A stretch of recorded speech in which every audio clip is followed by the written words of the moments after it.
Yeah, we have made this little change for two things for the reading part. One is first thing is all of us, whoever is busy, at least they will get some time, peaceful time that they could spend before logging into their work before 8 o'clock. So that way we know, yeah, for sure we could log in time.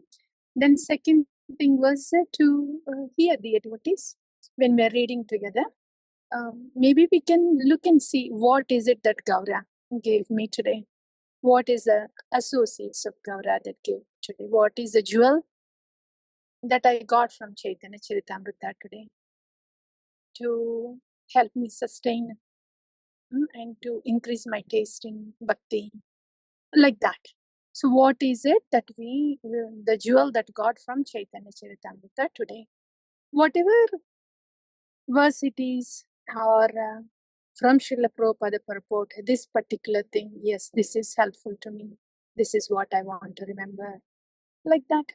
Then we will have something to reflect and share. So these are the two reasons, dear devotees. And yes, thank you for the Katha and sharing your reflections to Mataji. Anybody else? Since we are hearing the Katha, this is one thing I will take that as a prasad jewel from this Katha today. Anything from dear devotees? Whichever. Hare Krishna Mataji, my pranams to Mataji. Pranams to you. I think that in today's Katha, bhakti is all about the dealings of love. And, the chastisement is a part of closeness there. And that's how it needs to be seen, because only when there is a closeness, these emotions, these dealings can be like that. So I was just thinking about that. Yes. That is what it is from Gurudev or senior devotees. Not everybody, anyone can chastise or say anything. Only when there is a closeness, those things can be done. And bhakti is all about love and closeness. Thank you, Mataji. Hare Krishna. Thank you. Yes. Thank you. Bhakti is about the loving relationships, and chastisement is a part of that. And Annapaini Mataji, yeah, she said, yes, I thought I was doing service, but I see that the devotees are doing so much, but they don't feel that way. Okay, that's one thing. And Purnatarad Mataji, you said the dealings were so sweet. Yes. Good. Yes. Acha. Anything else? Anybody else dear devotees?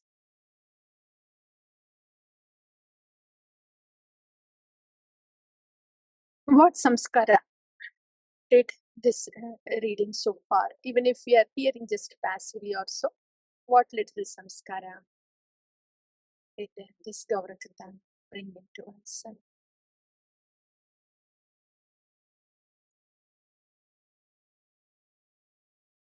Okay. I'm also just going to keep it brief and short, so we can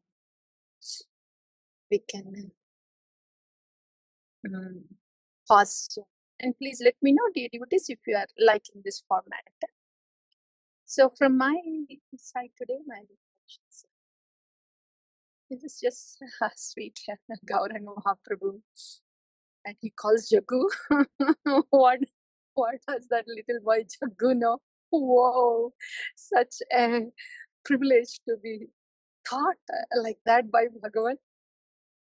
No doubt Sanatana Goswami thought, wow, what a great fortune of Jagu. And but Sanatana Goswami, but Chaitanya Mahaprabhu has, he's his relationship with Sanatana is also intimate, but the flavor is different. Sanatana Goswami is older than Chaitanya Mahaprabhu and he is more scholarly, so he cannot call him like that. Nevertheless, he is also an intimate associate. It's just different flavors. They are not stamped ones, everything. Same with everybody. And it's not that Mahaprabhu likes somebody else more than others because he called him Jaggu and he's giving respect to Sanatana Goswami. It's a name, different flavors. Different flavors. That is very nice. And it is very natural for them to appreciate the other flavors that other devotees are getting to. That is also natural. They don't feel bad. They're not envious. Nothing like that. It's just natural. That is very nice. Now, and generally, when our consciousness is contracted, we feel insecure. Go ahead. Contracted consciousness, ignorance and passion, we feel insecure. So then when we see there is a little difference to our expectation like that, immediate thing is insecurity, asajata. And when there is an insecurity, there is a judgment. And when there is a judgment, there is a reaction. There is a miserable cycle. That is because of the contracted consciousness, ignorance and passion of them. That is the miserable cycle of mind and the buddhi, the intelligence that is contaminated. We should just identify that, oof, okay, this is a little impulse from the miserable cycle. I don't have to really pay attention. And then that way we don't feel bad inside. It's just the mind paints unnecessary, miserable, pain-giving pictures. Unnecessary. The mind's job is like that. Even without calling, it's ready with a paintbrush to paint and scare and to just give pain to us. That is the monster's job, the mind monster with the modes. So we don't have to feel that way from this pastime. We can just we learn that from Sanatana, Jagadananda, Chaitanya Mahaprabhu. It's just very pleasant, nice relationships. Right? That's. And the second thing was Sanatana Goswami. We haven't come to that portion yet. But Sanatana Goswami, since he was in the forest and since he got this skin disease, tabse, from then till he came to Jagannath Puri, and he is staying in Jagannath Puri now, and every day he's being with the devotees, with the Mahaprabhu. He's actually going through, it's not a good feeling that he has. He knows that this pus is oozing from these wounds. He wasn't feeling comfortable at all. So he is going through. He's going through this. It's more than the physical pain that he's going through. The feeling that he has, am I causing such discomfort to all the devotees around? So he is going through this in his mind, along with the wounds that he has in this body. Despite that, Sanatana Goswami, his focus was only one thing. Maybe I should just stay away so I am not a pain, a discomfort for others like that. He did not think why Gaurāṅga Mahaprabhu is all powerful. He could have taken away these swords from me. That thought, once also the thought wouldn't cross their mind. They just want to see how can they be of some service. That's what they want to see. And Sanatana Goswami, that's why he asked Jagannatha Pandita also for his opinion that maybe he should just return back. He already has the seva given by Chaitanya Mahaprabhu to excavate, to discover those holy places. So he thought, okay, now that the seva is given, now I have no big reason why to stay here, though maybe I should go. And then he also took the opinion from the associate of Chaitanya Mahaprabhu. He's just doing, the Sanatana Goswami is just doing whatever is etiquette and right to do at the time. So Sanatana Goswami is just thinking from his side as a from how to be of some seva. Okay, now it's time to go from here so I can do my seva there, like that. But Chaitanya Mahaprabhu has a plan for it. Chaitanya Mahaprabhu has a plan for him, and he knows. Chaitanya Mahaprabhu knows.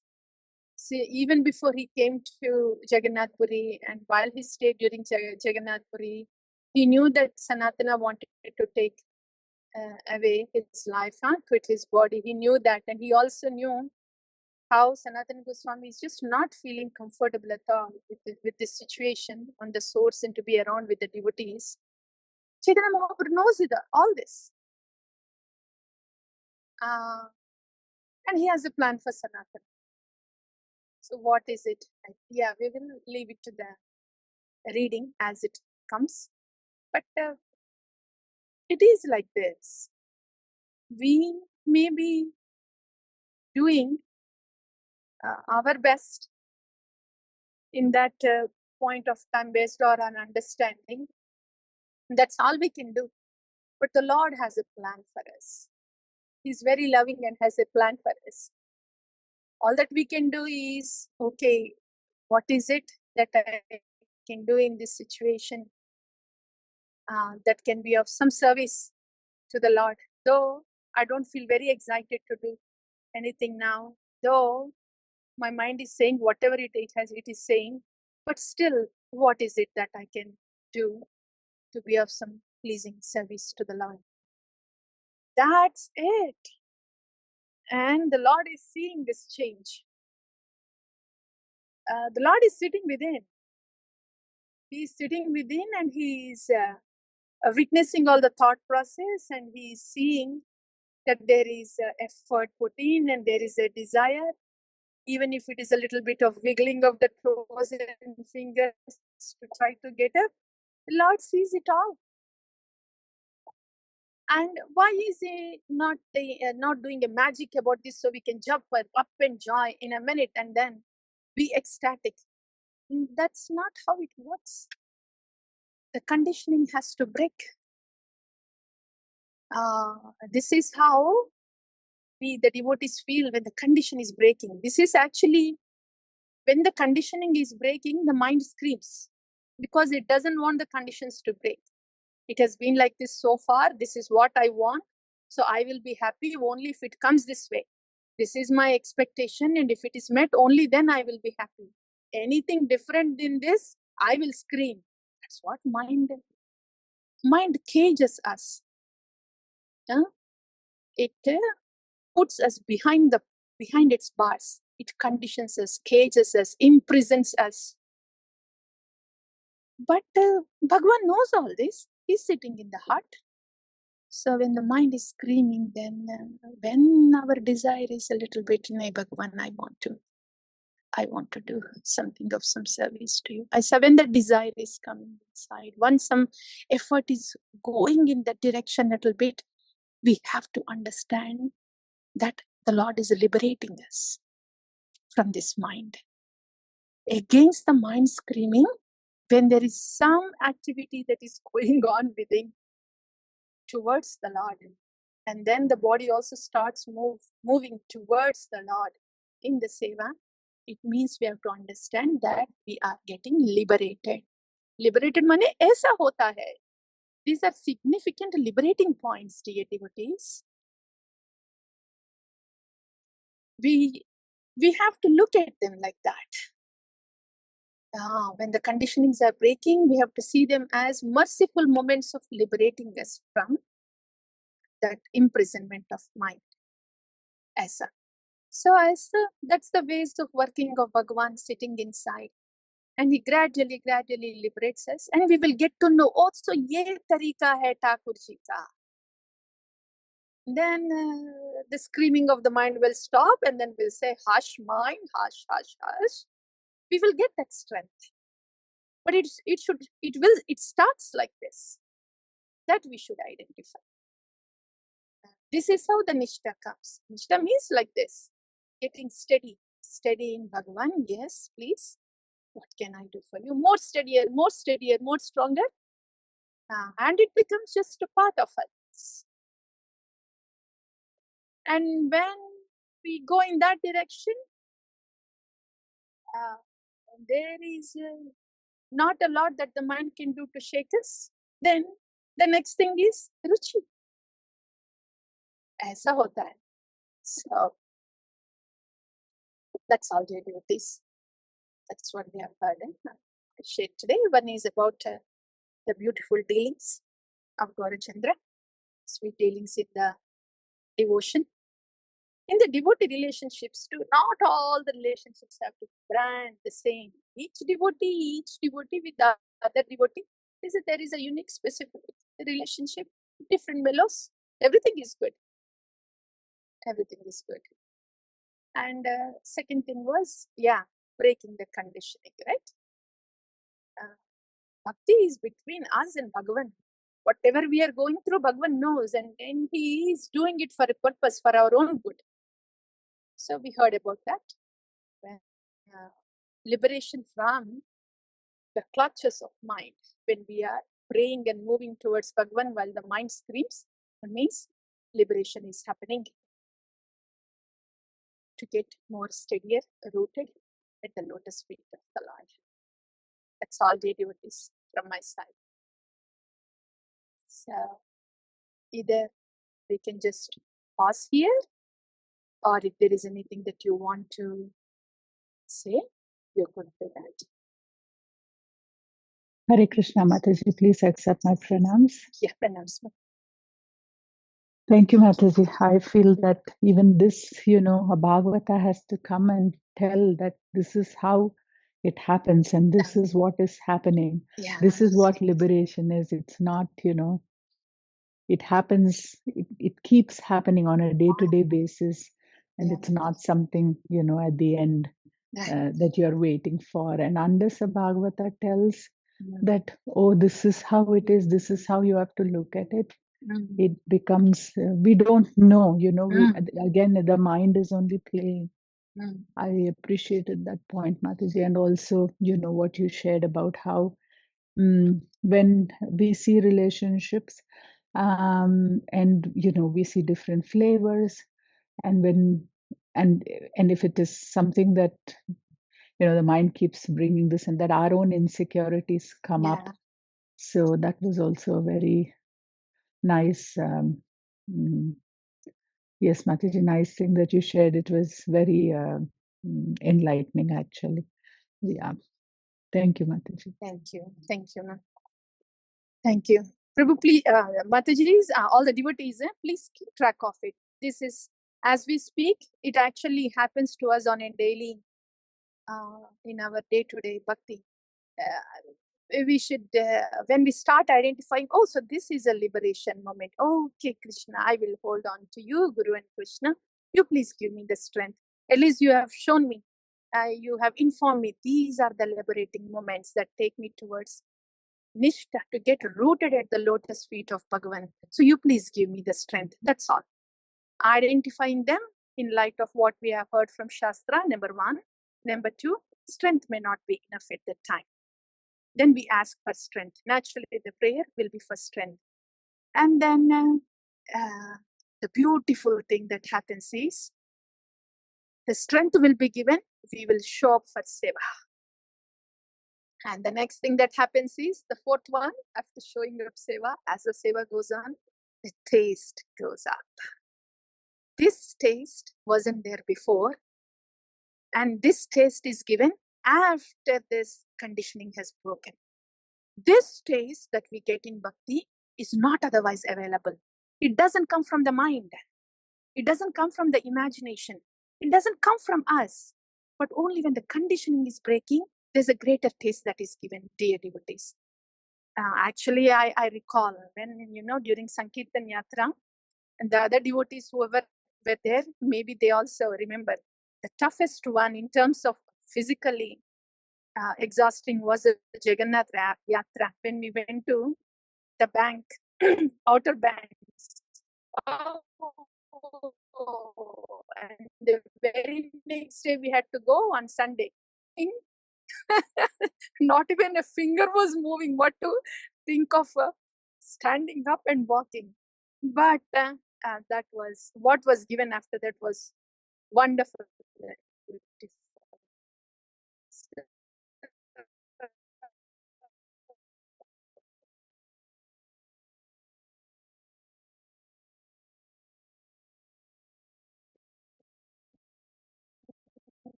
Yeah, that's all. That's all. I'm in a tree zone. Yes, Mataji. Last few seconds we lost you.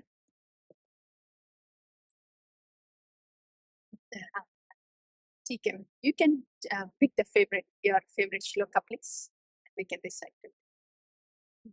Yes, Mataji. What I understood is that when we whether we are witnessing or whether we are experiencing reprimand, being chastised or reprimanded, that time we shouldn't let our minds play. But if it's coming from Guru, Gaurāṅga, senior devotees, we definitely might take it as a mercy, na Mataji? Yeah. Yes, Mataji. The thing is, now all of us, we are sincere enough. We are actually in the zone of mercy. We don't realize that. We think mercy should come only in one form. So, Nityananda Ram kick, when that happens, mind screams. Because that is not easy to take. It almost takes a dip. Mind almost takes a dip and screams, no, this is hurting, aisa hota hai.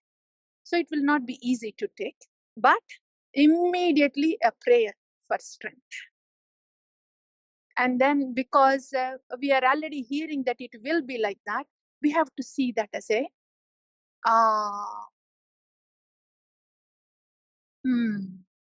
we have to see that, something that comes before a blessing.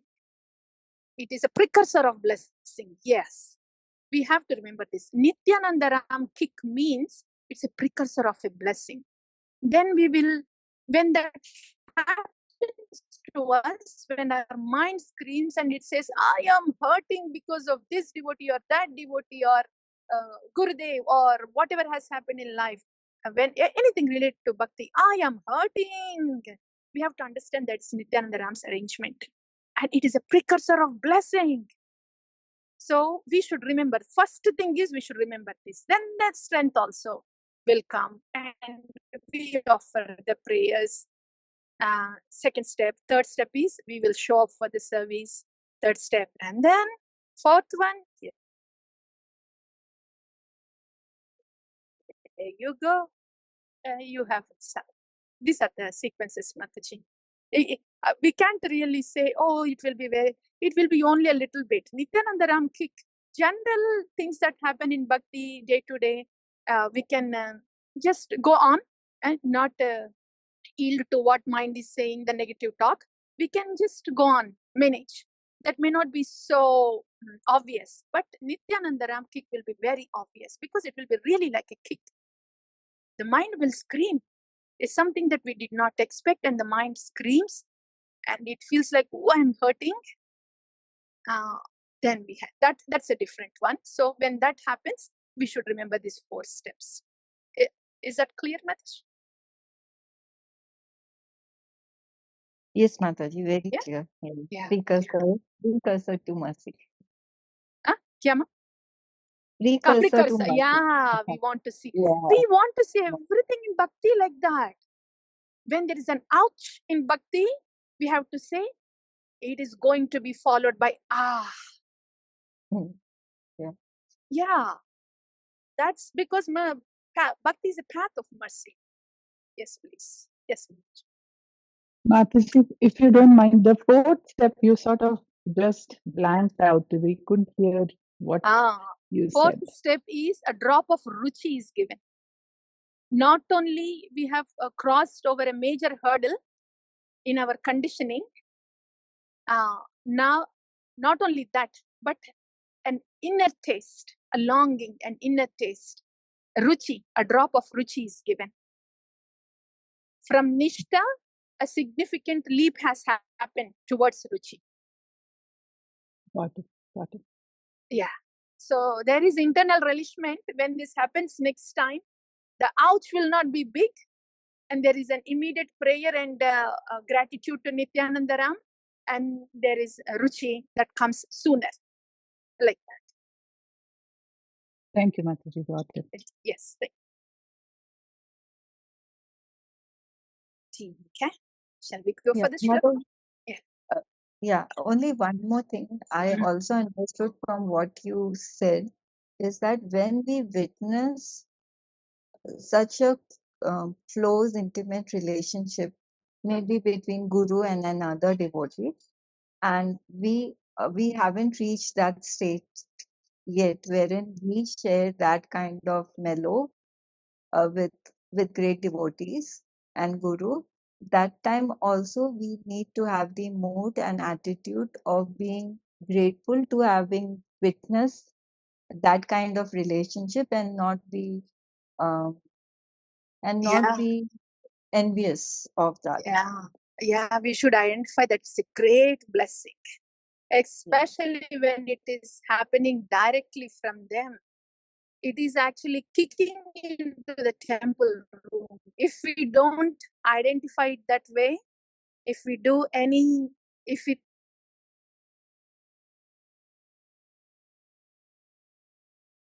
lost you, Mataji. Anything different about Gurudev or anybody there, then we are losing a great, free zone. Yeah, we can hear you now, Mataji. Yes, Mataji. So that kick, if I am grateful and I understand and I am obliged, then I'm being kicked into the temple room. That's a great blessing. If I don't misunderstand anybody in that situation and take it as a mercy, then it's actually a kick into the temple room, which is wonderful. But if I don't see it that way, then it will be a kick outside the temple room. Kick to outside of the temple. So we have to be a little cautious there. Yeah.